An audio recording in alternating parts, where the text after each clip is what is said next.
याद रखने की कोशिश कीजिएगा, क्योंकि इस पे हम लोगों को काम करना है, बहुत सारा काम करना है इस पे। और यही तुम्हारे वर्ड का बढ़ाने का जो भी कुछ होता है ना, सब बेस बनता है। ये वाली चीज को दिमाग में जरूर रखिएगा। हिंदी का अपना जो अनुभव होता है ना, उसको टारगेट करो कि वो कैसे चेंज होता है हिंदी में, तो वो अंग्रेजी में भी चेंज होगा। खूबसूरत का खूबसूरती बनता है, तो वो आपके इंग्लिश में भी ब्यूटी का ब्यूटीफुल बनता है, ब्यूटीफाई होता है, FY लगा हुआ है। कॉन्टेक्ट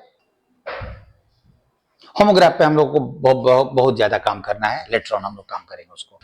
इसको भी हटा देता हूं, ये आपको याद रहना चाहिए। आई होप कुछ वर्ड्स देखो, तो ये वर्ड्स इसमें से कुछ टिके हुए हैं क्या?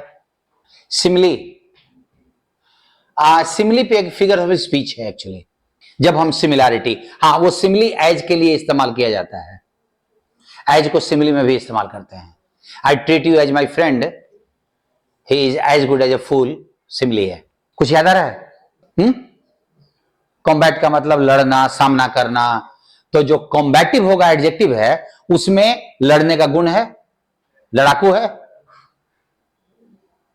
अब इसको एक्चुअली युद्ध वाले से जोड़ते हैं हम लोग, युद्ध करने वाले से।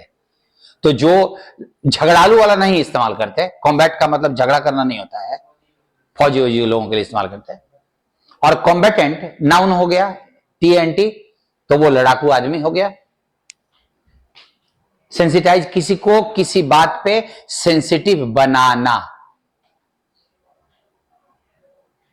सेंसिटिव बनाना वर्ब हो गया ना। शोकेस, ये भी वर्ब है, और इसका कुछ बनता नहीं है, क्योंकि ये आम जीवन के दो वर्ड को मिलाकर बनाया हुआ है ना, शो और केस। तो इसका मतलब होता है किसी चीज को डेमोन्स्ट्रेट करना, दिखाना। एक्लिमेटाइज, मैंने कहा था ये तुमको पता है, ये एक तो की वर्ब है, ISEIJD लगा हुआ है, वर्ब है। अब इसका सोचो कि किस वर्ड से ये बना है, सोचो ये किस वर्ड से बना है जी? ये वर्ड क्लाइमेट से बना है। क्लेम में CLA होता है। जब सोचोगे ना, तो क्लेम वर्ड का स्पेलिंग सोच लो, CL के बाद A आएगा, और वो उसका वर्ब है। तो जरा अगर क्लाइमेट का मतलब वातावरण होता है, तो उसका वर्ब बनाओ, तो जरा अपने मन में सोचो तो जरा। क्रिया, किसी को किसी वातावरण में ढालना। The boy took 5 months to acclimatise in the new college. नए कॉलेज में अपने आप को ढालने के लिए उसको 6 महीने टाइम लगा, 5 महीने टाइम लगा। वातानुकूलित का तो एयर कंडीशन होता है, वो तो AC उसको बोलते हैं। अब ये इवोक यहीं पे लिखता हूं मैं, कोशिश करता हूं यहीं इसी में खत्म हो जाए। हाँ देखो, मेरा क्या ओपिनियन होता है कि मैं इसको समझाता हूं रूट वर्ड को, और इसको तुम समझाओ मेरे को, अच्छा हो जाएगा। इवोक का 2-3 मीनिंग होता है। पहला मीनिंग होता है we evoke God when we are in trouble. आवाहन करना समझते हो, हे भगवान दौड़ो, हे भगवान सहायता करो, कौन मेरे को बताएगा, वही पुकारना। लेकिन पुकारना हिंदी में 2-3 तरह का हो जाता है ना। आना चाहिए, मोहित आ रहा है ना, NVA है कि नहीं है, वो बड़ा अच्छा है। सो पहला मीनिंग आवाहन करना। इसका एक और मीनिंग होता है इन्वोक, और ये ज्यादा इस्तेमाल होता है, इवोक से ज्यादा इस्तेमाल इन्वोक होता है। We invoke God when we are in trouble. ईश्वर को पुकारते हैं when we are in trouble. Evoke का दूसरा मीनिंग होता है टू क्रिएट अ रिस्पॉन्स। किसी में, मेरे किसी बात से कोई प्रतिक्रिया पैदा होती है, तो उसको इवोक बोलते हैं।